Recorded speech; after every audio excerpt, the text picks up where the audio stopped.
السلام علیکم ورحمۃ اللہ وبرکاتہ۔ بسم اللہ الرحمن الرحیم، الحمد للہ والصلاة والسلام علی رسول اللہ۔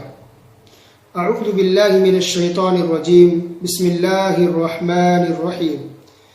سيقول السفهاء من الناس ما ولاهم عن قبلتهم التي كانوا عليها قل لله المشرق والمغرب يهدي من يشاء إلى صراط مستقيم۔ قرآن کی مختصر تفسیر پارٹ نمبر 2۔ مکہ کے اندر مسلمان بیت المقدس کی طرف جو کہ فلسطین میں ہے رخ کر کے نماز پڑھتے تھے۔ نبی صلی اللہ علیہ وسلم جب مکہ سے ہجرت فرما کر مدینہ تشریف لے گئے تو ہجرت کے تقریباً 1.5 سال کے بعد اللہ تعالی نے آیت نازل فرمائی کہ اب خانہ کعبہ کی طرف جو کہ مکہ میں ہے رخ کر کے نماز پڑھے۔ نبی صلی اللہ علیہ وسلم کی چاہت بھی تھی، وہ پہلے سے چاہتے تھے، اور دعا بھی نبی صلی اللہ علیہ وسلم نے کی، تو اللہ تعالی نے نبی صلی اللہ علیہ وسلم کی دعا قبول کرتے ہوئے خانہ کعبہ کی طرف قبلہ کر کے نماز پڑھنے کا حکم دے دیا۔ اسی بات کا ذکر پارہ نمبر 2 کے شروع کے 1.5 پیج کے اندر ہے کہ اب بیت المقدس کی طرف نہیں بلکہ خانہ کعبہ کی طرف رخ کر کے مسلمان نماز پڑھیں گے۔ پھر اس پر کافروں نے اعتراض کیا، یہ کیوں، ایسا کیوں؟ تو اس کا بھی اللہ رب العالمین نے جواب دے دیا کہ مشرق ہو، مغرب ہو، ایسٹ ہو، ویسٹ ہو، ادھر ہو ادھر، کچھ بھی ہو، ساری دنیا تو اللہ کی ہے، ساری زمین اللہ کی ہے، تو اللہ کی مرضی، اللہ سبحانہ وتعالی جس طرف حکم دے رخ کر کے نماز پڑھنے کا اللہ کی مرضی ہے، اس پر کیوں کا سوال کسی کو نہیں کرنا چاہیے اور اعتراض نہیں کرنی چاہیے۔ اللہ کا جو حکم ہو اس کو بغیر چوں چرا کے انسان کو مان لینا چاہیے۔ اللہ تعالیٰ نے یہ بھی ذکر کیا کہ امت محمدی، یہ امت محمدیہ یعنی ہم لوگ نبی صلی اللہ علیہ وسلم کی امت کو امت محمدیہ کہا جاتا ہے۔ پہلے جو بھی پیغمبر رسول ہے سب کی امت تھی، یعنی سب کی قوم تھی، تو جو آخری قوم ہے ان کو امت محمدیہ کہا جاتا ہے۔ اللہ سبحانہ و تعالیٰ نے اس امت محمدیہ کو سب سے افضل بہتر بنایا ہے۔ اللہ اکبر۔ تو اللہ نے اس کے اندر یہ بھی ذکر کیا کہ اس امت کو امت وسط بنایا گیا ہے، تو وسط سے مراد کہ افضل امت اور اعتدال پسند، انصاف کرنے والی یہ امت ہے۔ اللہ اکبر۔ تو یہ امت سب سے آخر میں ضرور آئی ہے لیکن اللہ نے سب سے اونچا مقام و مرتبہ دیا ہے۔ تو اب ہماری کیا ذمہ داری بنتی ہے کہ ہم لوگ بھی اللہ اس کے رسول کی فرما برداری کریں، اطاعت کریں اور اچھے انسان، اچھے مسلمان بن کر کے دکھائیں، تو اللہ کی نعمت ملے گی، اللہ کی رحمت نازل ہوگی۔ اور اگر نافرمانی کریں گے رسول کی، نافرمانی کریں گے اللہ تعالیٰ کی، منمانی کریں گے اپنی، تو پھر اللہ کا عذاب آئے گا، اللہ کی پکڑ ہوگی، جس طرح سے پچھلی امتوں کے لوگوں کی پکڑ ہوئی ہے اور اس پر عذاب آیا ہے۔ اور اگر کوئی دنیا میں بچ بھی جائے تو مرنے کے بعد نہیں بچ سکتا، قبر کے اندر عذاب ہے اور جہنم کے اندر اللہ نے عذاب تیار کر رکھا ہے۔ اس کے بعد اللہ تعالیٰ نے ذکر و اذکار کرنے کا حکم دیا کہ ذکر و اذکار کرو۔ ذکر و اذکار کی بہت زیادہ فضیلت ہے۔ اللہ کے رسول صلی اللہ علیہ وسلم ہمیشہ ذکر و اذکار کرتے تھے، صبح شام رات، دن دوپہر ہو دن ہو رات ہو، ہمیشہ ذکر و اذکار میں مشغول رہتے تھے نبی ہو کر کے۔ تو ہم گنہگار خطا کار کو تو اور بھی زیادہ ذکر و اذکار کرنی چاہیے۔ زبان پر ہمیشہ رسول اللہ علیہ وسلم کے ذکر و اذکار ہوتے تھے، سبحان اللہ، الحمدللہ، لا الہ الا اللہ، واللہ اکبر، لا حول ولا قوت الا باللہ، سبحان اللہ وبحمدہ، سبحان اللہ العظیم، سبحان اللہ وبحمدہ، سبحان اللہ العظیم۔ اس طرح اور بھی ذکر و اذکار بہت سارے ہیں، لا الہ الا اللہ وحدہ لا شریک لہ، لہ الملک ولہ الحمد وہو علی کل شیء قدیر۔ ہمیشہ ذکر و اذکار کرتے تھے، زبان ہمیشہ ذکر و اذکار سے تر رہتی تھی رسول اللہ صلی اللہ علیہ وسلم کی۔ آج ہم بھی مشغول رہتے ہیں لیکن کس میں؟ چغلی، غیبت، برائی، اس کا اس کا، استغفر اللہ۔ کتنا بڑا گناہ ہے یہ، کسی کی غیبت کرنا، کسی کی برائی کرنا، کسی کے بارے میں برا خیال رکھنا، بدگمانی رکھنا۔ اس سب سے کوئی فائدہ نہیں ملے گا سوائے گناہ کے، سوائے عذاب کے۔ اسی منہ سے اگر ہم اللہ کا نام لے ذکر و اذکار کریں تو ثواب ہے۔ اسلام کے اندر جتنی بھی عبادتیں ہیں، عبادتوں میں سب سے آسان عبادت یہ ذکر و اذکار ہے، اس کے باوجود بھی آج ہم سب سے زیادہ ذکر و اذکار سے دور ہیں، بہت افسوس والی بات ہے۔ اس کے بعد اللہ تعالیٰ نے آزمائش کا ذکر کیا کہ مسلمانوں کی، مومنوں کی آزمائش تو ضرور ہوگی، خوف کے ذریعے ہو، بھوک کے ذریعے ہو، مالوں میں کمی کر کے ہو، کسی کی وفات دے کر کے ہو، انتقال کر کے ہو گھر والوں میں سے کسی کا، یہ آزمائش اللہ کی طرف سے ہمیشہ کسی نہ کسی کی ہوتی رہے گی۔ جو آسانی، جو آرام ہے بالکل، وہ کہاں ہے؟ جنت کے اندر ہے۔ دنیا میں مسلمانوں کی آزمائش سب سے زیادہ ہوتی ہے، اور اس کے لیے ہمیشہ انسان کو تیار رہنا چاہیے۔ کسی کی وفات پر انسان جو واویلا مچاتا ہے، ہمیشہ جب دیکھو 5 سال بیت گئے کسی کی وفات کو، اور ہمیشہ ان کو یاد کر کے رونا، کپڑے پھاڑنا، سامان کو توڑنا، پٹکنا، سمجھنا کہ ہمارے زندہ رہنے کا کیا فائدہ، ہمارے والد کا انتقال ہو گیا، ہمارے شوہر کا انتقال ہو گیا، ہماری بیوی کا انتقال ہو گیا، ہم جی کر کے کیا کریں گے؟ استغفر، بالکل غلط نظریہ ہے۔ ہم جیتے ہیں اللہ کے لیے، ہم انسان کے لیے نہیں بھی جیتے، ہم ماں باپ کے لیے نہیں جیتے ہیں، ہم اللہ کی خاطر جیتے ہیں، اللہ کی عبادت کے لیے ہم دنیا میں بھیجے گئے ہیں۔ اللہ زندہ ہے اور ہمیشہ میں زندہ رہے گا، اللہ کو بھی موت نہیں آتی ہے، تو ہم کسی کی خاطر نہیں جیتے، بلکہ جیتے ہم صرف اللہ کی خاطر، انسانوں کی خاطر نہیں۔ اور جب بھی مصیبت آئے تو یہ کہنا چاہیے انا للہ و انا الیہ راجعون۔ اگر ایسا انسان کرے گا تو ایسے لوگوں پر اللہ کی رحمت ہوتی ہے۔ اسی طرح اللہ تعالیٰ نے حج اور عمرہ کے کچھ مسائل بیان کیے، صفا مروہ کا اللہ نے ذکر کیا، اور اللہ تعالیٰ نے یہ بھی کہا کہ جو انسان اللہ تعالیٰ کی نازل کردہ باتوں کو چھپائے گا تو اس پر لعنت ہوتی ہے، پھٹکار ہوتی ہے، عذاب ہے۔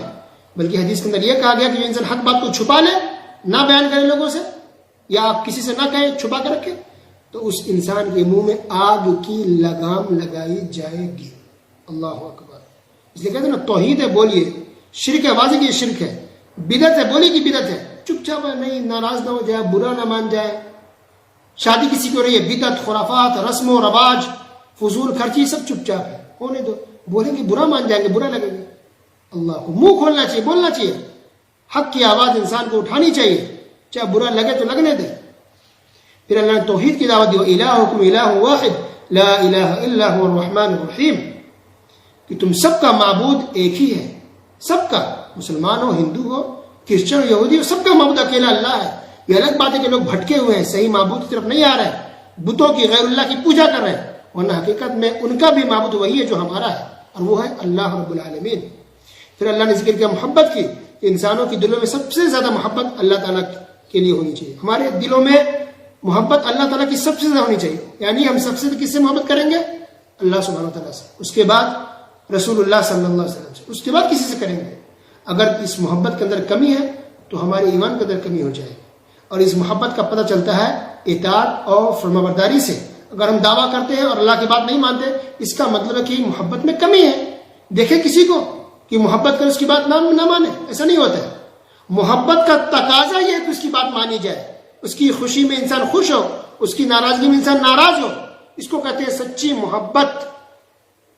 تو اطاعت اور فرمانبرداری ہم اللہ تعالیٰ کی کتنی کر رہے ہیں، اسی کے حساب سے محبت کا اندازہ ہوتا ہے۔ اللہ اکبر۔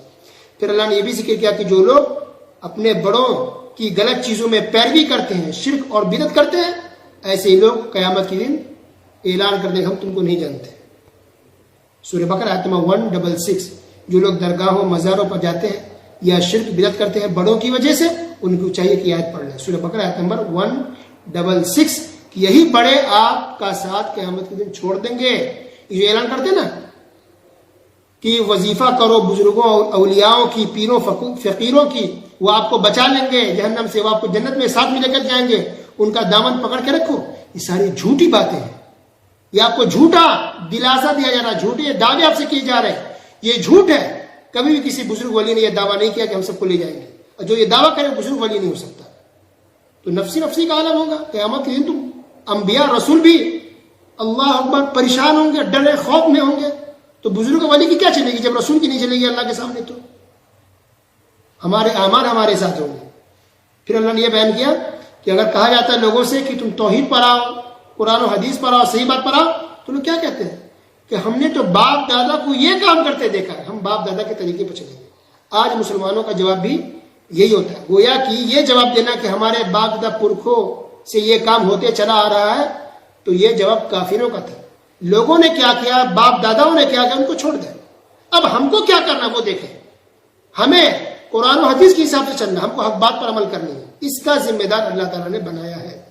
اس کے بعد اللہ تعالیٰ نے حرام چیزوں کا بیان کیا کہ کیا کیا حرام ہے، خون حرام ہے، مردہ جانور حرام ہے، خنزیر حرام ہے۔ تو وہی اللہ نے یہ بھی بیان کیا وما اہل بہ لغیر اللہ، وہ جانور بھی حرام ہے جو جانور اصل میں حلال تو ہے لیکن کسی غیر اللہ کے نام پر ذبح کیا جائے، بزرگوں کے، ولیوں کے، پیروں کے نام پر اگر ذبح کیا گیا تو وہ جانور بھی حرام ہو جاتا ہے۔ نبی کریم صلی اللہ علیہ وسلم نے کہا ملعون من ذبح لغیر اللہ، وہ لعنتی انسان ہے، اس پر لعنت پھٹکارو جو اللہ کے علاوہ کسی اور کے نام پر جانور کو ذبح کرے۔ سورہ یہ تو حدیث ہے، اور یہ بات بتائے گی وما اہل بہ لغیر اللہ کہ غیر اللہ کے نام پر جانور ذبح کیا جائے وہ بھی حرام ہے۔ یہ سورہ بقرہ آیت نمبر 173۔ اس کا مطلب ہے درگاہوں مزاروں پر جو مرغے جانور بکرے ذبح کیے جاتے ہیں یہ سب کھانا جائز نہیں ہے، غیر اللہ کے نام پر جانور ذبح کرنا حرام ہے، یہ شرک ہے۔ اس کے بعد اللہ تعالیٰ نے بیان کیا رشتہ داروں، یتیموں، غریبوں پر خرچ کیا جائے، اس کا بہت زیادہ اجر و ثواب ہے۔ اللہ تعالیٰ نے نماز قائم کرنے کو کہا، تو نماز ایک ہوتا پڑھنا، ایک ہوتا نماز قائم کرنا۔ اللہ نے قرآن کے اندر نماز قائم کرنے کو کئی جگہ کہا، بلکہ اکثر پارے کا، بلکہ تقریباً سارے پاروں میں نماز کا ذکر مل جائے گا۔ نماز قائم کرو، نماز قائم، کیا مطلب قائم کرو؟ یعنی دل اور دماغ نماز کے اندر حاضر ہو، اور وہ نماز نبی کریم صلی اللہ علیہ وسلم کے طریقے پر ہو، اس کو کہتے ہیں نماز قائم کرنا۔ صرف اٹھک بٹھک کر لینا، سجدہ رکوع کر لینا یہ کافی نہیں ہے۔ لوگ آج نماز پڑھتے ہیں اس کو پتہ نہیں چلتا سورہ فاتحہ پڑھا یا نہیں پڑھا، سورہ فاتحہ پڑھنے تو اس کو یاد ہی نہیں رہتا کہ اس نے کسی اور سورت کو پڑھا کہ نہیں پڑھا، رکوع میں کیا پڑھا، سجدہ میں کیا پڑھا۔ استغفر اللہ، یہ کیا نماز ہے؟ دل اور دماغ حاضر رہنا چاہیے، وہ پورا پتہ چلے، اس کو کہتے ہیں نماز قائم کرنا، اور ایسی ہی نماز قبول ہوتی ہے۔ ورنہ نماز اللہ تعالیٰ قبول نہیں کرتا جس میں انسان کو پتہ ہی نہیں چل رہا کیا پڑھا کیا نہیں پڑھا۔ استغفر اللہ، ہو سکتا ہے کہ آپ کی نماز ہی قبول نہ ہو۔ اور سنت طریقے پر نماز ہو، جو ہے رفع دین ہے، سجدہ کرنے کا طریقہ ہے، دعائیں ہیں، جو نبی کا طریقہ اس پر چلے۔ شوہر نے کیا کہا، ماں دادا کیا کر رہے ہیں، پڑوسن کیا کر رہے ہیں، یا پڑوسی کیا کر رہا ہے، اس کے حساب سے ہم کو نہیں چلنا ہے۔ نبی نے کیا نماز پڑھی ہے اس کے حساب سے آپ نماز پڑھیں گے تب اللہ تعالیٰ نماز قبول کرے گا۔ تو اللہ نے کہا نماز قائم کرو، یعنی صحیح طریقے پر نماز پڑھو تبھی نماز قبول ہوگی۔ پھر اللہ نے قصاص کا ذکر کیا کہ جان کے بدلے جان ہے، کسی کا قتل کیا اس کے بدلے اس کو قتل کیا جائے گا، لیکن یہ قتل ہم آپ نہیں کر سکتے۔ یہ اسلامی اگر حکومت ہوگی تو قاضی فیصلہ کرے گا اور حکومت کے آدمی قتل کریں گے، ہم آپ نہیں کر سکتے۔ اچھا، یہ اگر قانون دنیا میں لاگو کر دیا جائے تو کرائم کم ہو جائے گا۔ آج انسان قتل کرتا ہے پیسے دے کے، رشوت دے کے چھوٹ جاتا ہے، مقدمے چلتے کئی 10 سال کے اوپر چلتا ہے کہ وہ بری ہے، ہوا یا نہیں ہوا، وہ قاتل ہے یا نہیں۔ 20 سال انسان ایسے برباد ہوتے ہیں، یا پھر اگر قاتل ہے بھی تو پیسہ دے کے چھوٹ جاتا ہے رشوت کھلا کے۔ لیکن اسلامی اگر قانون ہو جائے تو کوئی چھوٹ نہیں پائے گا اور خود بخود کرائم کم ہو جائیں گے اور انسانوں کی جان محفوظ رہے گی۔ پھر اللہ نے روزے کا حکم دیا کہ رمضان کی جو روزے یہ فرض ہے، رمضان کا روزہ فرض ہے، اسلام کے ارکان میں سے ہے۔ بنی الاسلام علی خمس، اللہ کے رسول صلی اللہ علیہ وسلم نے کہا کہ نماز، نبی کریم صلی اللہ علیہ وسلم نے کہا کہ اسلام کی بنیاد 5 چیزوں پر رکھی گئی ہے، اور اس میں سے ایک یہ بھی ہے وصوم رمضان، رمضان کے روزے رکھنا۔ تو رمضان کا روزہ رکھنا یہ کمپلسری ہے، ہمارا ایمان اس پر ٹکا ہوا ہے، یہ سنت مستحب نہیں ہے کہ جس کی مرضی چاہے رکھ لے یا نہیں رکھے، رکھنا پڑے گا۔ اللہ اکبر۔ اسی طرح اللہ تعالیٰ نے اور بھی بہت سارے مسائل اس پارے کے اندر بیان کیے ہیں۔ رمضان کے مہینے میں قرآن کو نازل کیا گیا ہے۔ اسی طرح اللہ تعالیٰ دعا قبول کرتا ہے ان تمام لوگوں کی جو اللہ سے دعا کرے، تو دعا کرنی چاہیے۔ اسی طرح یہ بھی اللہ نے بیان کیا کہ باطل طریقے سے کسی کا مال مت کھاؤ، چاہے رشوت کے ذریعے ہو، کسی کا ہڑپ کر کے ہو، اور بھی کوئی بھی طریقے ہو، باطل طریقے سے مال کھانے سے اللہ نے منع کیا۔ اب شادی بیاہ میں دیکھیں لوگ کس قدر باطل طریقے سے مال کھاتے ہیں، یہ جہیز لے کر کے، یہ بارات لے جا کر کے 100-150 بارات لے کر جانا، یہ سلامی لینا، یہ لڑکی والوں سے کیش پیسے لینا۔ استغفر اللہ، ہو سکتا ہے کہ انسان اس آیت کے اندر آ جائے اور اللہ کو اس کی سخت پکڑ ہو جائے اس کی۔ تو یہ جہیز، یہ بارات، یہ سلامی لینا، یہ کیش، یہ بالکل بھی اسلام میں نہیں ہے۔ بالکل فری میں شادی ہونی چاہیے۔ لڑکی والے سے کچھ بھی مطالبہ ڈیمانڈ کرنا یہ اسلام کے اندر نہیں ہے۔ خرچ کرنے کی ذمہ داری سارا کا سارا لڑکا کے اوپر ہے، لڑکی اور لڑکی کے گھر والوں کے اوپر 1 روپے کا بھی خرچہ نہیں ہے۔ اعتکاف کا بھی ذکر کیا کہ اعتکاف مسجد میں ہونی چاہیے. اسی طرح اور بھی بہت ساری باتیں اس کے اندر بیان کی گئی ہیں. ایک اہم دعا اس کے اندر یہ بھی ہے ربنا آتنا فی الدنیا حسنہ وفی الآخرۃ حسنہ وقنا عذاب النار. اسی طرح اللہ تعالیٰ نے کہا کہ مومن اسلام کے اندر پورے کے پورے طور پر داخل ہو جائے، یعنی ہر مسئلے میں انسان کو اسلام کے حساب سے چلنی چاہیے. من مرضی نہیں کہ جہاں دل کا وہاں اسلام کو فالو کیا، اور جہاں من نہیں کیا وہ اپنے حساب سے یا کافروں کے طریقے پر، جیسے لیکن وہ شادی بیاہ میں کرتے ہیں کافروں کے طریقے پر چلتے ہیں. استغفر اللہ. یا ایھا الذین آمنوا ادخلوا فی السلم کافہ، کہ مومنوں اسلام میں پورے کے پورے طور پر داخل ہو جاؤ. اس کے بعد اللہ تعالیٰ نے یہ بھی بیان کیا کہ کچھ چیزیں ایسی ہوتی ہیں جس کو تم ناپسند کرتے ہو حالانکہ وہ تمہارے لیے بہتر ہوتی ہے. اب کچھ چیز ایسی ہے کہ تم اس کو بہتر سمجھتے ہو حالانکہ وہ انجام کے ساتھ تمہارے لیے چیز اچھی نہیں ہوتی ہے. اس لیے انسان کو ہمیشہ اللہ سے حسن ظن رکھنی چاہیے، صبر سے کام لینا چاہیے اور خیر کی امید رکھنی چاہیے. پھر اللہ نے یہ بیان کیا کہ مسلمان عورتوں کی شادی کافروں سے نہیں ہو سکتی. مسلمان لڑکیوں کی شادی کافر مردوں سے نہیں ہو سکتی، اگرچہ وہ کافر اچھا ہے، اچھا کماتا ہے، اخلاق اچھے ہے، لیکن نہیں ہو سکتی. لہذا اگر کوئی مسلمان لڑکی کافروں سے شادی کرتی ہے تو وہ زنا ہے، بدکاری ہے، اس سے جو بچہ پیدا ہوں گے وہ حرامی بچہ ہوگا، زنا کا بچہ ہوگا. اس کی شادی ہو ہی نہیں سکتی کافر مردوں کے ساتھ. غیر مسلموں سے شادی کرنی جائز نہیں ہے. اسی طرح اللہ نے یہ بھی بیان کیا کہ حالت حیض میں ہم بستری کرنا درست نہیں ہے، حرام ہے. حالت حیض میں، ماہواری میں ہم بستری کرنا جائز نہیں ہے. پھر اللہ نے طلاق کے بھی مسائل اس کے اندر بیان کیے. دودھ پلانے کی مدت کو بیان کیا کہ دودھ ایک ماں اپنے بچے کو 2 سال تک پلا سکتی، بس 2 سال سے زیادہ دودھ عورت نہیں پلا سکتی ہے. بیوہ کی عدت کو بیان کیا گیا کہ بیوہ کی جو عدت ہے یعنی جس کے شوہر کا انتقال ہو جائے 4 مہینے 10 دن ہے. اللہ تعالیٰ نے مہر کا ذکر کیا کہ عورتوں کو مہر دیا جائے. مہر واجب ہے، ضروری ہے، وہ عورتوں کا حق ہے، اس کو دیا جائے. اور آخر میں اللہ تعالیٰ نے طالوت اور جالوت کا واقعہ بیان کیا ہے، یعنی مسلمانوں کی جنگ کافروں کے ساتھ ہوئی تو مسلمانوں کی جو جماعت تھی، جو فوج تھی، اس کا کمانڈر تھا طالوت، طا سے، اور کافروں کی جماعت کے کمانڈر کا نام تھا جیم سے جالوت. تو مسلمانوں کی جو فوج جیت گئی، اس کو فتح نصیب ہوئی. اور اس جنگ میں داؤد علیہ السلام بھی تھے، لیکن اس وقت وہ اس وقت وہ نبی نہیں ہوئے تھے، پیغمبر نہیں ہوئے تھے. مسلمان تو خیر تھے ہی، پیغمبر نہیں بنے تھے. اس جنگ کے بعد اللہ تعالیٰ نے ان کو نبی اور پیغمبر بھی بنایا. تو اس طرح سے پارہ نمبر 2 کی مختصر تفسیر مکمل ہوتی ہے. اللہ تعالیٰ سننے کے ساتھ ساتھ عمل کی توفیق عطا فرمائے. آمین. وصلی اللہ علی نبینا محمد وعلی آلہ وصحبہ اجمعین. والسلام علیکم ورحمۃ اللہ وبرکاتہ.